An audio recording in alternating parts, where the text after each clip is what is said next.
Hello friends, स्वागत है आप सभी का हमारे YouTube channel the education web पर। आज हम लोग मॉडर्न हिस्ट्री से रिलेटेड जो टॉपिक कर रहे थे उसमें हम लोग आज करेंगे सविनय अवज्ञा आंदोलन, जो कि आज के इस वीडियो का टॉपिक होने वाला है। और फ्रेंड्स, ये जो सविनय अवज्ञा आंदोलन टॉपिक है ये काफी महत्वपूर्ण है, काफी इंपॉर्टेंट है और इससे हर बार एग्जाम में प्रश्न पूछे जाते हैं और आगे भी इससे प्रश्न आने की संभावनाएं हैं। तो चलिए शुरू करते हैं। जो आज का हमारा टॉपिक है वो है सविनय अवज्ञा आंदोलन। इसके कुछ पृष्ठभूमि को देख लेते हैं कि आंदोलन जो हुआ तो इसकी पृष्ठभूमि क्या रही है। तो कांग्रेस का कलकत्ता अधिवेशन 1928 में होता है मोतीलाल नेहरू की अध्यक्षता में, और इस अधिवेशन में जो नेहरू रिपोर्ट है उसको स्वीकार कर लिया जाता है। लेकिन कांग्रेस के युवा नेता जैसे जवाहरलाल नेहरू, सुभाष चंद्र बोस आदि ने डोमेनियन स्टेटस को कांग्रेस द्वारा अपना मुख्य लक्ष्य घोषित किए जाने पर संतुष्ट नहीं थे। उन्होंने इसमें अपनी असंतुष्टि जाहिर की। तो नेहरू रिपोर्ट में क्या मांग की गई थी? डोमेनियन स्टेटस की मांग की गई थी कि भारत को डोमेनियन स्टेटस का दर्जा दिया जाए। लेकिन जो युवा नेता थे जैसे जवाहरलाल नेहरू हो गए, सुभाष चंद्र बोस हो गए, तो इन्होंने इसका विरोध किया। वो इससे संतुष्ट नहीं थे क्योंकि वो पूर्ण स्वराज चाहते थे। वो चाहते थे कि अब हमें पूरी तरह से आजादी मिले, तो इसलिए उन्होंने इसका विरोध किया। लेकिन जो कांग्रेस के वरिष्ठ नेता थे उन्होंने कांग्रेस द्वारा पूर्ण स्वराज को अपना लक्ष्य घोषित किए जाने की मांग की।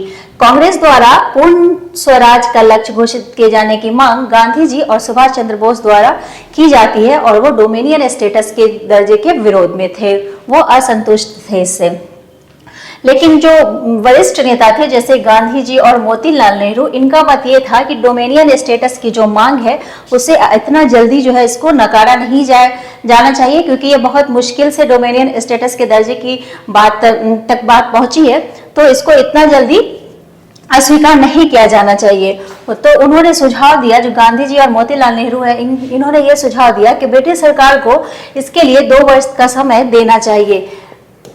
लेकिन जो युवा नेता थे वो उनके जिद के कारण ये वर्ष जो है 2 से घटाकर 1 कर दिया गया। जब मोतीलाल नेहरू और गांधी जी ने ये कहा कि अंग्रेजों को, जो ब्रिटिश सरकार थी, उसको पूर्ण स्वराज के लिए 2 वर्ष का समय देना चाहिए। लेकिन जो युवा नेता थे जैसे सुभाष चंद्र बोस, जवाहरलाल नेहरू, इन्होंने जिद किया तो उसकी वजह से 1 वर्ष कर दिया गया। 2 वर्ष की जगह जो अवधि थी 2 वर्ष की, उसको घटाकर 1 वर्ष कर दिया गया और ये कहा गया कि 1 वर्ष के अंदर में अगर सरकार जो है वो बात नहीं मानती है तो ये आंदोलन शुरू किया जाएगा। कांग्रेस ने यह प्रतिबद्धता दिखाई कि अगर डोमेनियन स्टेटस पर आधारित संविधान को सरकार 1 वर्ष के अंदर पेश नहीं करती है तो कांग्रेस न केवल पूर्ण स्वराज को अपना लक्ष्य घोषित करेगी बल्कि इस लक्ष्य की प्राप्ति हेतु सविनय अवज्ञा आंदोलन भी प्रारंभ करेगी। तो ये कहा गया कांग्रेस के द्वारा कि अगर जो ब्रिटिश गवर्नमेंट है वो डोमेनियन स्टेटस के पर आधारित जो संविधान है उस पर अगर चर्चा नहीं करती है, उस पर कोई निर्णय नहीं लेती है, तो इस पे पूर्ण स्वराज की मांग शुरू की जाएगी। और केवल पूर्ण स्वराज की मांग ही नहीं बल्कि सविनय अवज्ञा आंदोलन भी प्रारंभ किया जाएगा। भारतीय राष्ट्रीय कांग्रेस ने 1929 के अपने लाहौर अधिवेशन में जवाहरलाल नेहरू के नेतृत्व में पूर्ण स्वराज को अपना लक्ष्य घोषित किया। जब गवर्नमेंट इस पे कोई प्रतिक्रिया व्यक्त नहीं करती है, कोई निर्णय इस पे नहीं लिया जाता है, तो फिर 1929 में लाहौर अधिवेशन होता है कांग्रेस का और उसकी अध्यक्षता जो है वो जवाहरलाल नेहरू के द्वारा की जाती है। और यहीं पे लाहौर अधिवेशन में पूर्ण स्वराज को अपना लक्ष्य घोषित किया जाता है और 26 जनवरी 1930 को पूरे भारत में प्रथम स्वतंत्रता दिवस के रूप में मनाया जाता है। और इसी कारण यह दिन इतना इम्पोर्टेंट हुआ, इतना महत्वपूर्ण हुआ कि जब हमारा संविधान लागू हुआ तो वो भी 26 जनवरी को लागू किया गया।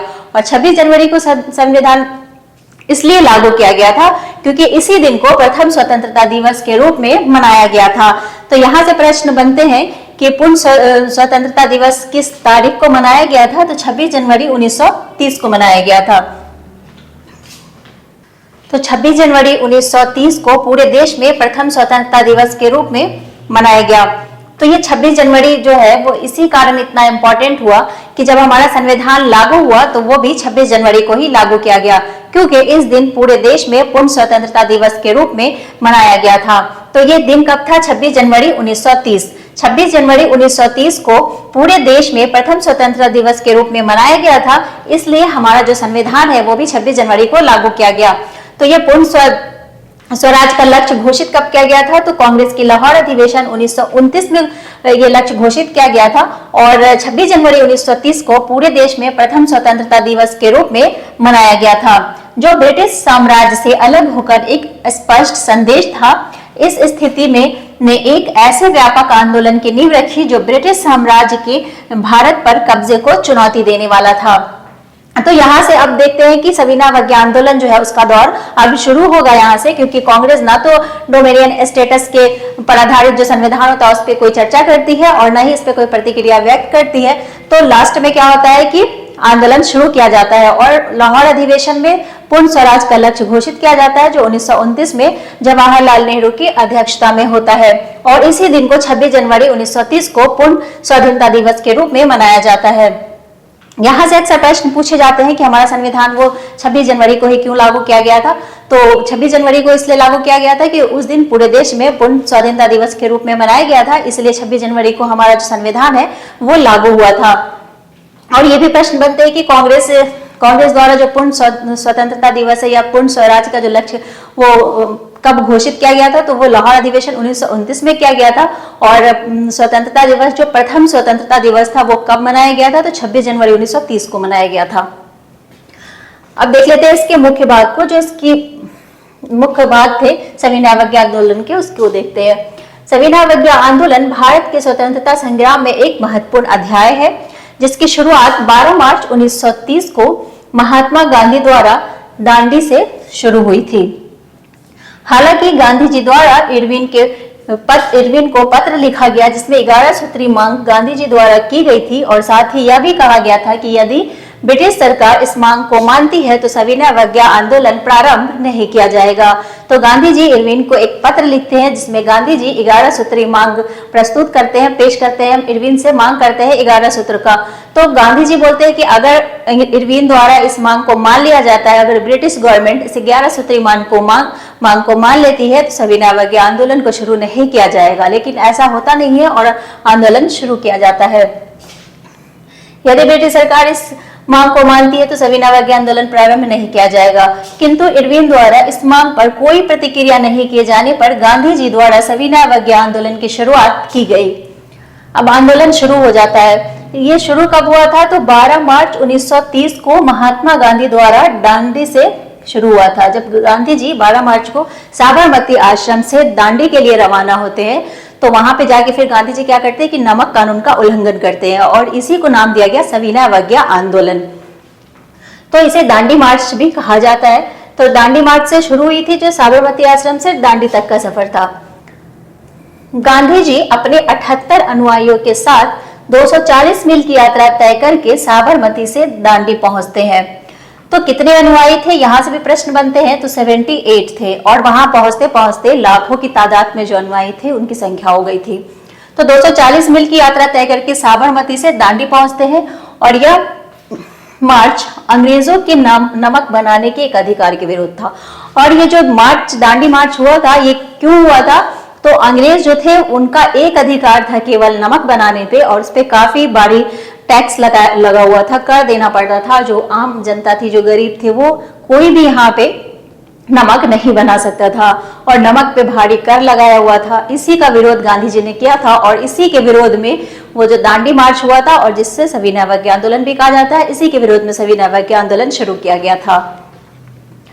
6 अप्रैल को गांधी जी दांडी पहुंचे और समुद्र के पानी से नमक बनाकर ब्रिटिश कानून का प्रतीकात्मक उल्लंघन किया। और गांधी जी 12 मार्च को साबरमती से चलते हैं और 6 अप्रैल को दांडी पहुंचते हैं। दांडी पहुंचने के बाद गांधी जी ने समुद्र के पानी से नमक बनाया और नमक कानून का उल्लंघन किया। और जब गांधी जी ने ऐसा किया जिससे पूरे देश में व्यापक सविनय अवज्ञा आंदोलन की शुरुआत हो गई। अब जब गांधी जी ने इसकी शुरुआत कर दी तो ये आंदोलन जो है एक लहर की तरह पूरे देश में फैल गया। इस आंदोलन में विदेशी वस्त्र के बहिष्कार, कर न देने और जन प्रदर्शनों में भाग लेने जैसे कार्यों में हिस्सा लिया। इसमें जो है इसमें क्या क्या किया गया था? विदेशी वस्त्र की जो है वो होली चलाई गई, मतलब उसको बहिष्कार किया गया, विदेशी कपड़ों का कर नहीं देने जैसे अभियान चलाए गए और जन प्रदर्शन में भाग लेने जैसे कार्यों में यहाँ पे लोगों ने हिस्सा लिया था। इस आंदोलन में महिलाएं, युवाओं सब ने बढ़ चढ़कर इसमें हिस्सा लिया था। सविनय अवज्ञा आंदोलन में यह एक जन आंदोलन बन गया जिसमें छात्र, महिलाओं, किसानों और मजदूरों सहित समाज के सभी वर्गों को ब्रिटिश शासन के खिलाफ एकजुट कर दिया। ये आंदोलन जो है वो एक जन आंदोलन बन गया। तो इसमें छात्र, महिलाएं, किसान, मजदूर सबको इसने एक अंग्रेजों के खिलाफ इस आंदोलन ने एकजुट कर दिया। आंदोलन में सब एक हो गए। आंदोलन का जो मुख्य आधार था वो अहिंसक स्वरूप था, क्योंकि आंदोलन तो करना है लेकिन इसमें कोई हिंसा नहीं करनी है। तो गांधी जी वैसे सत्य अहिंसा के मार्ग पे चलने वाले थे, तो उन्होंने आंदोलन किया तो वो हिंसात्मक न होकर अहिंसात्मक था। तो इसका जो मुख्य आधार था वो अहिंसक था, इसमें कोई हिंसा नहीं हुई और कोई हिंसा करना भी नहीं था। अब इसके एक कारण देख लेते हैं। तो जो सविनय अवज्ञा आंदोलन था उसके कारण थे जैसे नमक कर का विरोध, क्योंकि नमक पे कर लगाया हुआ था और वो भारी मात्रा में कर था जो एक गरीबों को देना उचित नहीं था, वो दे भी नहीं सकते थे और इस पर जो है वो अंग्रेजों का ही एक अधिकार होता था। नमक केवल अंग्रेज ही बना सकते थे, बाकी कोई भी नहीं बना सकता था। तो इसका विरोध किया गया। पूर्ण स्वतंत्रता की मांग की गई, क्योंकि जो युवा नेता थे वह पूर्ण स्वतंत्रता की मांग कर रहे थे। उन्हें डोमिनियन स्टेटस का दर्जा नहीं चाहिए था, उन्हें अपने देश में अपना कानून, अपना प्रशासन, अपना चाहिए था सब कुछ। तो उन्हें आजादी चाहिए थी, तो पूर्ण स्वतंत्रता की मांग की गई, जिसपे अंग्रेज जो गवर्नमेंट थी उसके द्वारा कोई प्रतिक्रिया नहीं व्यक्त की गई, कोई निर्णय नहीं लिया गया, कुछ भी नहीं कहा गया। तो इसके लिए ये आंदोलन इसका एक कारण बना। आर्थिक शोषण भी इसका कारण बना। राजनीतिक दमन ये भी इसका एक प्रमुख कारण था, जिसके कारण सविनय अवज्ञा आंदोलन का स्वरूप तैयार हुआ। परिणाम क्या हुआ इसके? तो जो आंदोलन चलाया गया वो आंदोलन तो बंद कर दिया गया, लेकिन वो अपने आप में एक सफल साबित हुआ, एक सफल आंदोलन सिद्ध हुआ। इसके परिणाम ये हुए कि गांधी इरविन के बीच एक समझौते तक बात पहुंची। इस आंदोलन का एक परिणाम ये भी हुआ कि गांधी इरविन समझौता हुआ, राष्ट्रीय जागरण हुआ, ब्रिटेन पर अंतर्राष्ट्रीय दबाव बना। ये आंदोलन जो है वो व्यापक रूप से अंतर्राष्ट्रीय स्तर पर भी इसकी चर्चा होने लगी, जिसके कारण ये हुआ कि अंग्रेजों पर बाहर से अंतर्राष्ट्रीय दबाव बनने लगा भारत को स्वतंत्रता देने की। तो ये एक ब्रिटेन पर अंतर्राष्ट्रीय दबाव बनाया और भविष्य में आंदोलन के मार्ग को प्रशस्त किया। और इस आंदोलन ने जनता के अंदर राष्ट्रवाद की जो भावना उसको और जागृत किया और आंदोलन करने के लिए उन्हें प्रेरित किया, ताकि आने वाले समय में वो अपनी आजादी के लिए, अपने देश को आजाद करने के लिए क्रांतिकारी बन सके, आंदोलन कर सके और अपने देश को आजाद करा सके। तो ये भविष्य में आंदोलन का मार्ग प्रशस्त करता है। तो इसके बाद फिर जैसे होते हैं भारत छोड़ो आंदोलन और छोटे छोटे आंदोलन बीच में होते रहते हैं, लेकिन भविष्य में इसने एक मार्ग प्रशस्त किया और जिसकी वजह से आगे चल के हमारा देश आजाद हुआ। तो आज के लिए बस इतना ही, मिलते हैं नेक्स्ट वीडियो में। जब तक के लिए धन्यवाद।